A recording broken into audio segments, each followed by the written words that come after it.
Ang kapayapaan ng Panginoong Hesukristo ay sumainyong lahat. Magandang araw sa inyong lahat, saan mang sulok ng mundo kayo naroroon sa sandaling ito. Ang babasahing mabuting balita sa araw na ito ay pinamagatan kong gaya ng dati noong tinawag ka ng Diyos.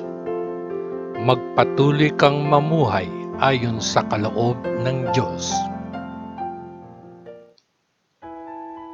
Pagbasa sa banal na ebanghelyo ayon sa liham ni Apostol Pablo sa mga taga-Korinto, ikapito at ikawalong kabanata. Mga tanong tungkol sa kasal. Ngayon, para harapin ang mga bagay na inyong isinulat, ang isang lalaki ay mabuti na hindi mag-asawa. Ngunit dahil napakaraming imoralidad, ang bawat lalaki ay dapat magkaroon ng kanyang sariling asawa, at bawat babae ay dapat magkaroon ng kanyang sariling asawa. Dapat tuparin ng lalaki ang kanyang tungkulin bilang asawa, at dapat tuparin ng babae ang kanyang tungkulin bilang asawa. At dapat bigyang kasiyahan ng bawat isa ang pangangailangan ng isa't isa. Ang asawang babae ay hindi Panginoon ng kanyang sariling katawan, kundi ng kanyang asawang lalaki. Sa parehong paraan, ang isang asawang lalaki ay hindi ang Panginoon ng kanyang sariling katawan, kundi ng kanyang asawang babae. Huwag ninyong ipagkait ang inyong sarili sa isa't isa, maliban na lamang kung kayo ay unang sumang-ayon na gawin ito ng ilang sandali upang gugulin ang inyong oras sa pananalangin. Ngunit pagkatapos ay ipagpatuloy ang normal na relasyon ng mag-asawa. Sa ganitong paraan, makaiiwas kayo sa tukso ni Satanas dahil sa inyong kawalan ng pagpipigil sa sarili. Sinasabi ko sa inyo ito, hindi bilang isang utos, ngunit bilang isang pahintulot lamang. Sa totoo lang, mas gugustuhin ko na lahat kayo ay tulad ko. Ngunit ang bawat isa ay may natatanging regalo mula sa Diyos. Ang isang tao ang regalo ay ito. Ang isa pa ang regalo ay iyon. Ngayon, sa mga walang asawa at sa mga balo ay sinasabi ko na mas mabuti para sa inyo na patuloy na mamuhay ng mag-isa gaya ko. Ngunit kung hindi ninyo mapigilan ang inyong mga pagnanasa, sige, mag-asawa kayo. Mas makabubuti pang mag-asawa kaysa mag-alab sa pagsinta. Para sa mga may asawa, mayroon akong utos na hindi sa akin kundi sa Panginoon. Hindi dapat iwanan ng asawang babae ang kanyang asawang lalaki. Ngunit kung gagawin niya, dapat siyang manatiling walang asawa, o kung hindi, ay maipagkasundo sa kanyang asawang lalaki. At hindi dapat hiwalayan ng asawang lalaki ang kanyang asawang babae. Sa iba ay sinasabi ko, ako sa sarili ko, hindi ang Panginoon. Kung ang isang Kristiyanong lalaki ay may asawa na di mananampalataya at pumayag itong manatiling kasama nito, hindi niya ito dapat hiwalayan. At kung ang isang babaeng Kristiyano ay nakasal sa isang lalaking di mananampalataya at pumayag itong mabuhay kasama niya, hindi niya dapat hiwalayan siya.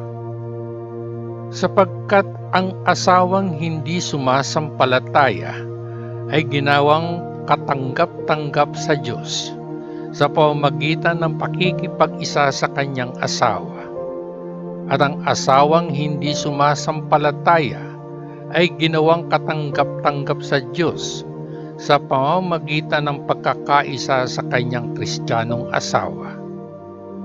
Kung ito ay hindi gayon, ang kanilang mga anak ay magiging tulad ng paganong mga bata, ngunit sa gayon, sila ay katanggap-tanggap sa Diyos. Gayunman, kung ang isang hindi mananampalataya ay nagnanais na iwan ang Kristiyanong kasama, hayaan ito. Sa ganitong mga kaso, ang Kristiyanong kapareha, maging asawang lalaki man o asawang babae, ay malayang kumilos. Tinawag kayo ng Diyos para mamuhay ng payapa. Paano kayo makatitiyak, Kristiyanong asawang babae, na hindi ninyo maililigtas ang inyong asawang lalaki? O paano kayo makatitiyak, Kristiyanong asawang lalaki, na hindi ninyo maililigtas ang inyong asawang babae? Mabuhay gaya ng pagtawag sa iyo ng Diyos. Ang bawat isa ay dapat magpatuloy na mamuhay ayon sa kaloob ng Panginoon sa kanya, at gaya niya noong tinawag siya ng Diyos. Ito ang tuntuning itinuturo ko sa lahat ng simbahan.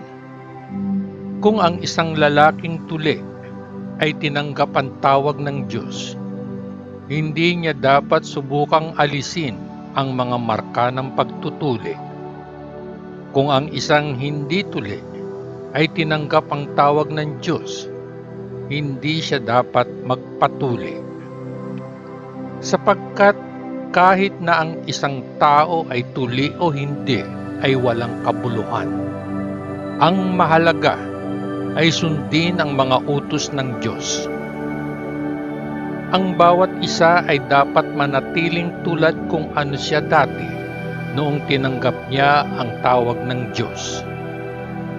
Alipin ka ba noong tinawag ka ng Diyos? Bueno, hindi bale.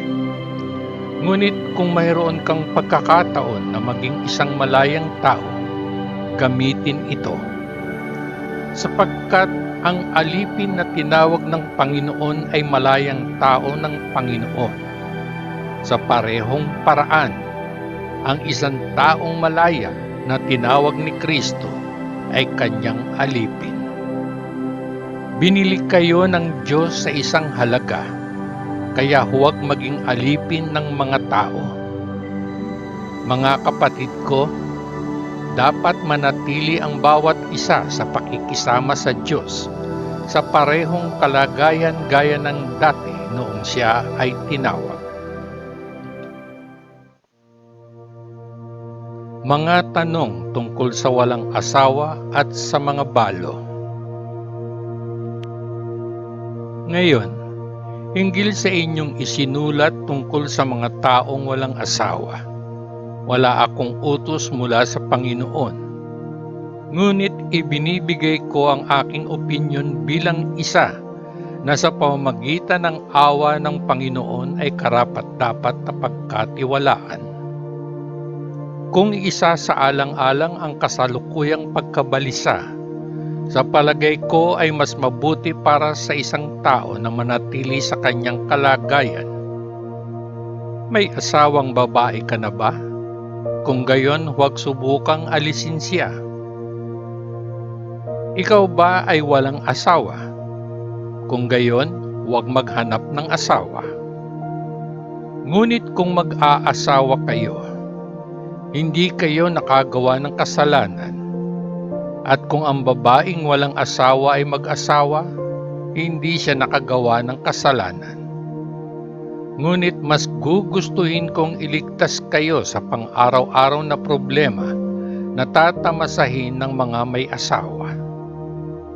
Ang ibig kong sabihin, mga kapatid, ay ito: walang gaanong oras na natitira, at mula ngayon ang mga lalaking may asawa ay dapat mamuhay na parang hindi kasal.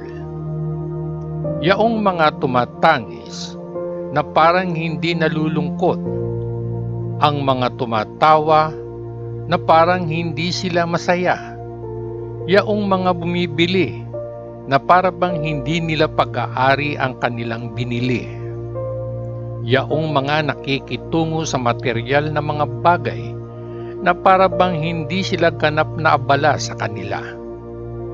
Sapagkat ang mundong ito tulad ng ngayon ay hindi magtatagal.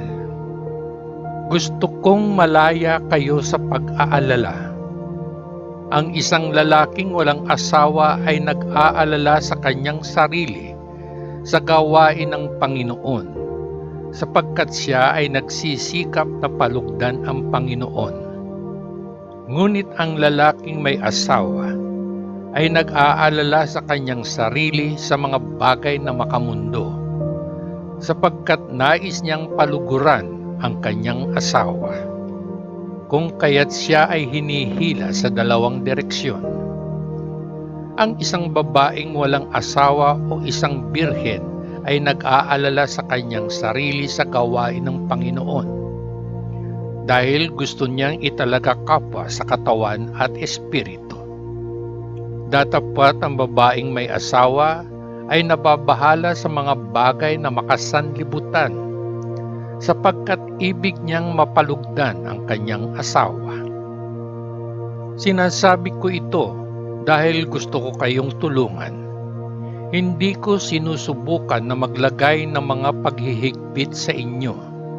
Sa halip, nais kong gawin ninyo ang tama at nararapat, at ibigay ang inyong sarili ng lubusan sa paglilingkod sa Panginoon ng walang anumang pag-aalinlangan. Sa kaso ng isang magkasintahang may kasunduang pakasal na nagpasyang hindi magpakasal, kung naramdaman ng lalaki na hindi siya kumikilos ng maayos sa babae, at kung ang kanyang mga hilig ay masyadong malakas, at nararamdaman niya na dapat silang magpakasal ayon sa gusto niya. Walang kasalanan dito. Ngunit kung ang isang lalaki na hindi napipilitang gawin ito ay matatag na nagpasya na huwag mag-asawa, at kung nasa ilalim ng kanyang ganap na kontrol ang kanyang kalooban, at nakapagpasya sa kanyang sariling isipan kung ano ang gagawin, kung gayon, mabuti na huwag niyang pakasalan ng babae. Kaya't ang lalaking nag-aasawa ay gumagawa ng mabuti, ngunit ang hindi nag-aasawa ay mas mahusay. Ang babaeng may asawa ay hindi malaya habang nabubuhay ang kanyang asawa. Ngunit kung ang kanyang asawa ay namatay, kung gayon, siya ay malayang makapag-asawa sa sinumang lalaki na kanyang naisin, ngunit kung ito ay isang Kristiyano. Magiging mas masaya siya gayunpaman kung mananatili siya sa kung ano siya. Iyan ang aking opinyon, at sa palagay ko ay taglay ko rin ang Espiritu ng Diyos. Ang tanong tungkol sa pagkaing inihandog sa mga Diyos-Diyosan. Ngayon, tungkol sa inyong isinulat tungkol sa pagkaing inihandog sa mga Diyos-Diyosan. Totoo siyempre na lahat tayo ay may kaalaman gaya ng sinasabi nila. Ang gayong kaalaman gayunpaman ay nagpapalaki sa isang tao, ngunit ang pag-ibig ay nagtatayo. Ang sino mang nag-aakalang may alam siya ay talagang hindi alam ang dapat niyang malaman. Ngunit ang taong nagmamahal sa Diyos ay kilala niya. Kung gayon, tungkol sa pagkain ng pagkaing inihandog sa mga Diyos-Diyusan, alam natin ang isang idolo ay kumakatawan sa isang bagay na hindi talaga umiiral. Alam natin na iisa lang ang Diyos. At kahit na mayroong tinatawag na mga Diyos sa langit man o sa lupa, at kahit na marami ang mga Diyos at mga Panginoon, gayon may isang Diyos lamang para sa atin, ang Ama, na siyang lumikha ng lahat ng bagay at kung kanino tayo nabubuhay, at iisa lamang ang Panginoon, si Jesucristo, na sa pamamagitan niya ay nilikha ang lahat ng bagay at sa pamamagitan niya tayo nabubuhay. Ngunit hindi alam ng lahat ang katotohanan ito. Ang ilang mga tao ay nasanay na sa mga Diyos-Diyosan na hanggang ngayon, kapag kumakain sila ng ganoong pagkain, ay iniisip pa rin nila ito bilang pagkain na pag-aari ng isang Diyos-Diyosan. Ang kanilang konsensya ay mahina at sila ay nahulog. Sila ay nadungisan ng pagkain. Ang pagkain, gayon paman, ay hindi nagpapabuti ng ating relasyon sa Diyos. Walang mawawala sa atin kung hindi tayo kakain. At wala rin tayong mapapala kung tayo ay kumain.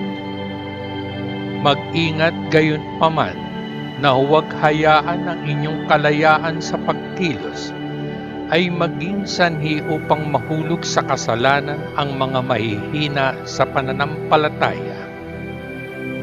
Ipagpalagay na ang isang tao na mahina ang konsensya sa bagay na ito ay nakakita sa inyo na mayroon ng tinatawag na kaalaman na kumakain sa templo ng isang Diyos-Diyosan. Hindi ba ito mag-eengganyo sa kanya na kumain ng pagkaing inihandog sa mga Diyos-Diyosan? At kaya ang mahinang taong ito, ang iyong kapatid kung kanino si Kristo ay namatay, ay mapapahamak dahil sa iyong kaalaman. Sa ganitong paraan, kayo ay magkakasala kay Kristo sa pamamagitan ng pagkakasala sa inyong mga kapatid na Kristiyano at pagsugat sa kanilang mahinang konsensya. Kaya nga, kung ang pagkain ang dahilan upang magkasala ang aking kapatid, hindi na ako kakain ng karne para hindi mahulog sa kasalanan ang kapatid ko.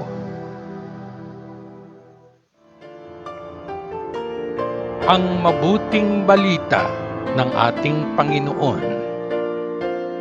Salamat sa Diyos Ama sa langit. Sa ngalan ng Panginoong Hesukristo na ating manunubos. Amen. Amen. Amen. Peace.